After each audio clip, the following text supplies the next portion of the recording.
అందరికీ నమస్కారం. ఈరోజు అక్టోబర్ 2 గాంధీ జయంతి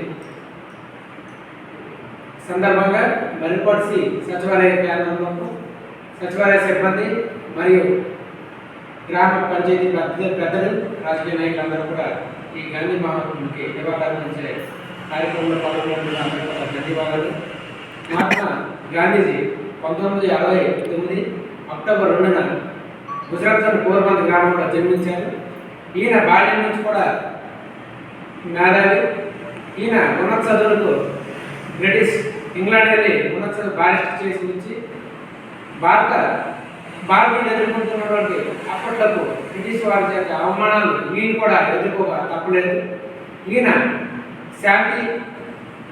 శాంతితోనే భారతదేశానికి స్వాతంత్రం వస్తుందనేసి ఒక సిద్ధాంతాన్ని నమ్ముకొని భారతదేశం అంతా కూడా సహాయ నిరాకరణ ఉద్యమం ద్వారా తీసుకొచ్చి క్విట్ ఇండియా ఉద్యమం కావచ్చు, ఎన్నో ఉద్యమాలు చేపట్టి భారతదేశంలో స్వాతంత్రోద్యమం తీసుకురావడానికి ఈయన కీలక పాత్ర పోషించారు.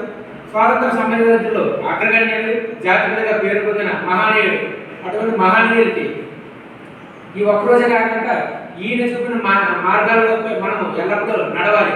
ఈయన చూపించిన మార్గాలే ప్రపంచ దేశాలన్నీ కూడా ఈరోజు కోరుకుంటున్నాయి. శాంతి సందేహం ఈరోజు ప్రపంచ దేశాలు ఎక్కడైతే యుద్ధం జరుగుతుందో భారతదేశం నుంచి దౌత్యం అనేది ఏర్పరచుకున్నందుకు మన భారతదేశ ప్రధానమంత్రి కూడా ఈరోజు ప్రజల్లోకి వెళ్ళి ప్రపంచ దేశాలకు కూడా శాంతి అనేది బోధించడం జరుగుతుంది. కాబట్టి ఈయన యొక్క సేవని మనం గుర్తించుకొని చిరస్మరణీయుడు. కాబట్టి ఈయనకి ఇదే ఈరోజు మనం అర్పిస్తున్న నివాళి.